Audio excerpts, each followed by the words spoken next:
Kim Dong-ri's Munyeodo, The Portrait of a Shaman, 1936, is a seminal work in Korean literature, exploring the tension between traditional Korean shamanism and encroaching modernity through the lens of familial and spiritual conflict. Set in early 20th century Korea, the story delves into the existential struggles of a shaman mother and her Christian son, embodying the broader cultural fissures of a society grappling with colonial rule and ideological transformation. This essay provides a detailed summary and analysis of the narrative, contextualizing its themes within Korea's historical and literary landscape. Summary of Munyeodo. The story centers on Oksan, a shaman whose life is marked by poverty and spiritual duty. After her son Yongsul becomes critically ill, she seeks help from a village shaman, Bibiachi, who performs a ritual to cure him. However, Oksan herself falls ill and is initiated into shamanism through the Sinarum ritual. Adopting the name Yulwa, as a shaman, she gains renown but remains trapped in hardship. Years later, Yongsul returns home as a devout Christian, determined to save his mother and sister from what he views as backward superstition.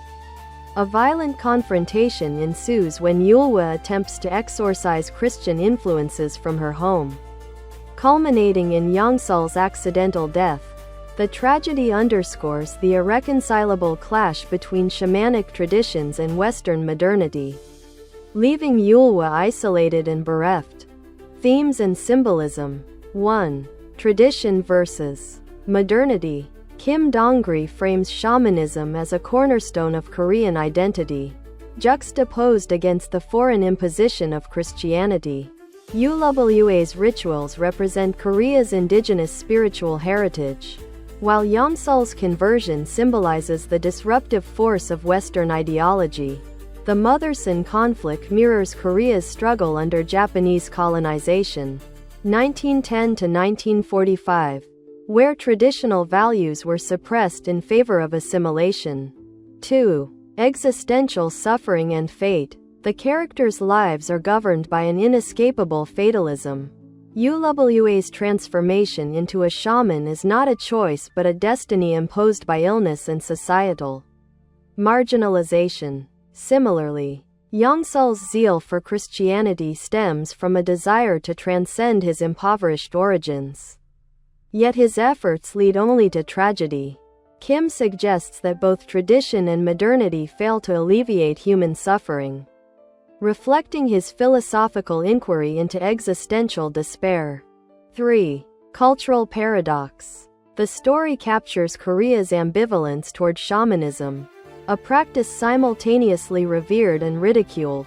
Ulwa's community depends on her rituals for solace but scorns her socially, illustrating the cultural paradox of embracing indigenous beliefs while seeking validation through foreign ideologies. Literary and historical context. Kim Dong-ri wrote Munyeodo during Japan's colonial rule, a period when Korean identity was under threat. His advocacy for pure literature, Sunsamunhag, rejected politicized narratives, instead focusing on Korea's spiritual essence.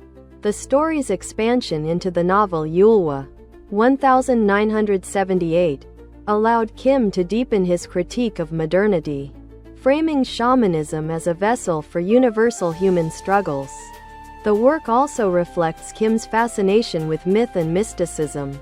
Rituals like the gut, exorcism, and Sinarum are depicted not as mere folklore but as profound expressions of human vulnerability and resilience.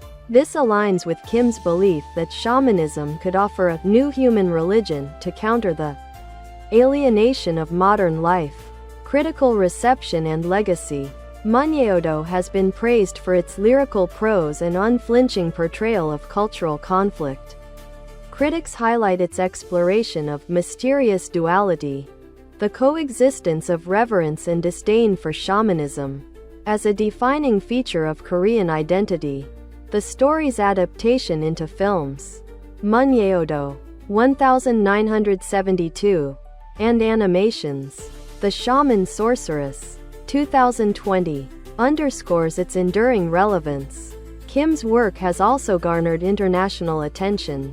Yulwa was nominated for the Nobel Prize in Literature in 1982, cementing its status as a classic of East Asian literature.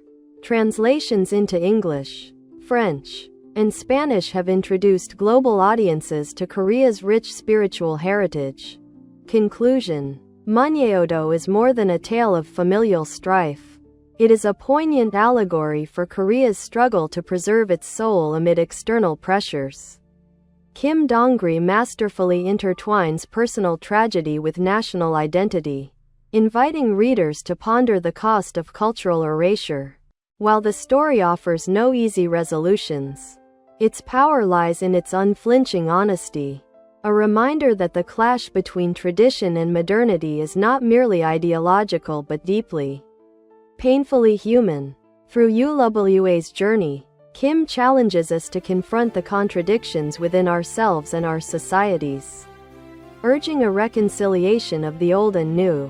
In doing so, Munyeodo remains a timeless exploration of what it means to belong, to believe, and to endure.